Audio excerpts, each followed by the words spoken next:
There's a certain kind of silence people don't talk about. Not the peaceful one you choose, but the one that chooses you.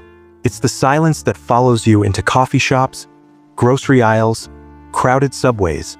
The silence you can hear even when the world around you is loud. It's the silence of looking at your phone and realizing you haven't received a genuine message in days, maybe weeks. It's the silence of knowing people see you, but no one really looks at you.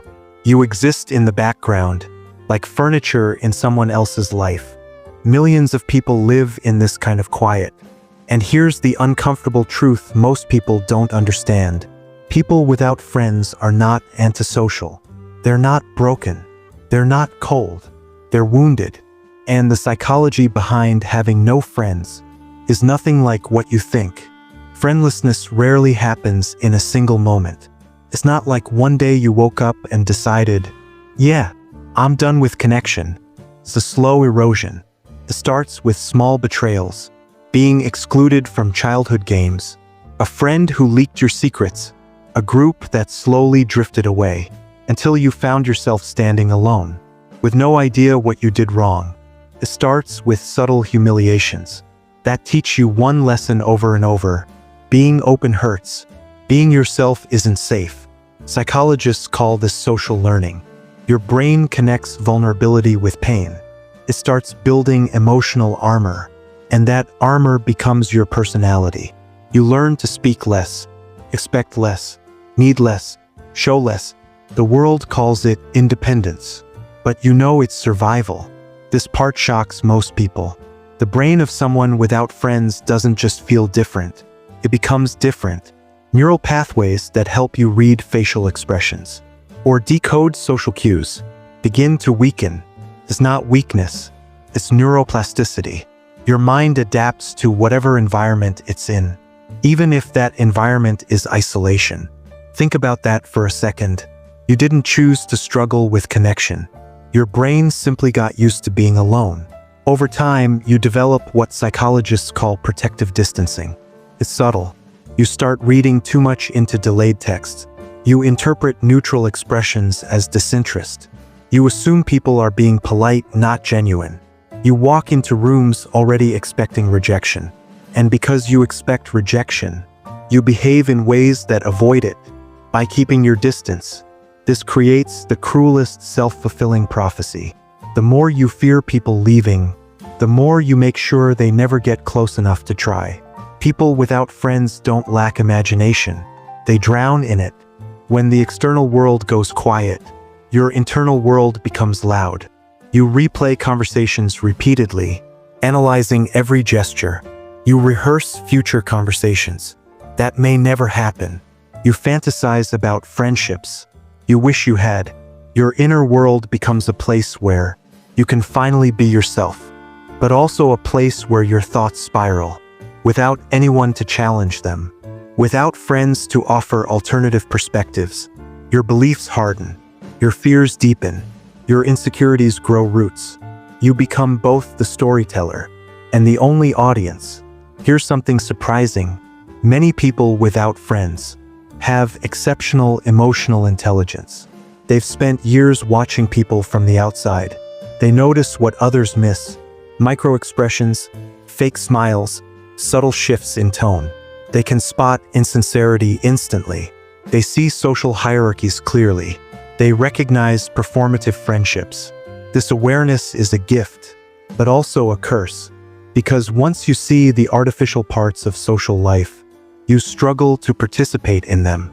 You crave depth, not small talk; authenticity, not convenience; real connection, not let's hang out sometime.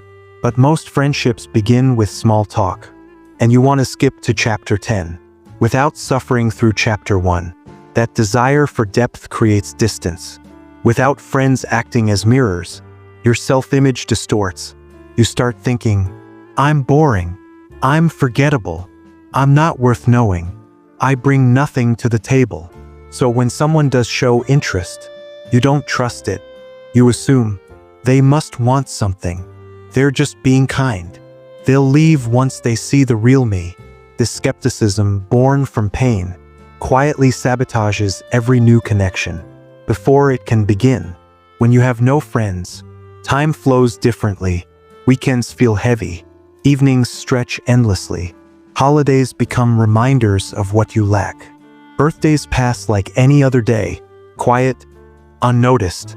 Without shared experiences, memories feel flat. Life feels like it's happening in grayscale.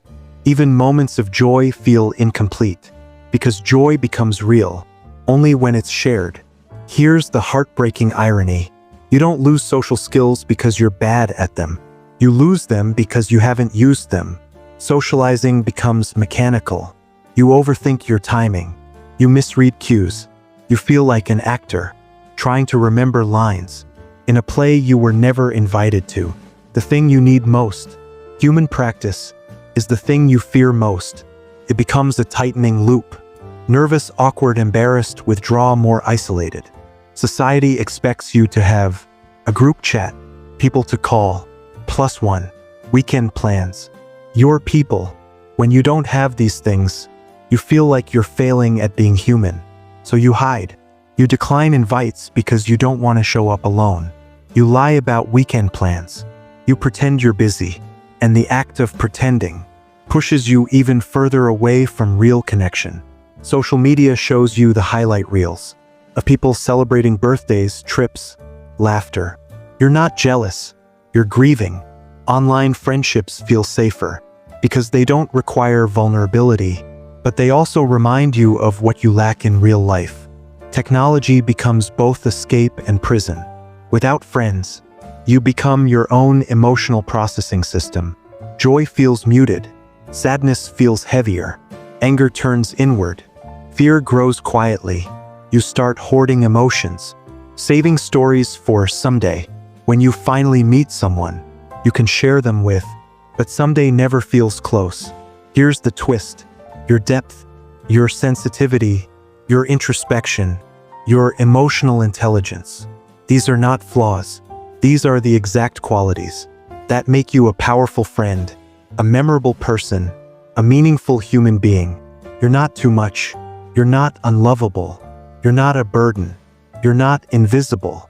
You're simply someone who has lived without the reflection of connection for so long that you forgot who you are. You didn't become friendless because something is wrong with you. You became friendless because you were hurt. You were abandoned. You were betrayed. You were rejected. You were forced to become your own safe place. And you've done it well. Your isolation is not a failure. It is an adaptation, a psychological armor, a nervous system protecting itself, a heart guarding its last remaining softness. If you're walking through life without friends, listen carefully. Your loneliness is not proof that you're unworthy. It's proof that you feel deeply. It's proof that connection matters to you. It's proof that your heart has not given up. And that makes you someone worth knowing. One day someone will meet you, and your depth will feel like oxygen to them. Your sensitivity will feel like home. Your honesty will feel like relief.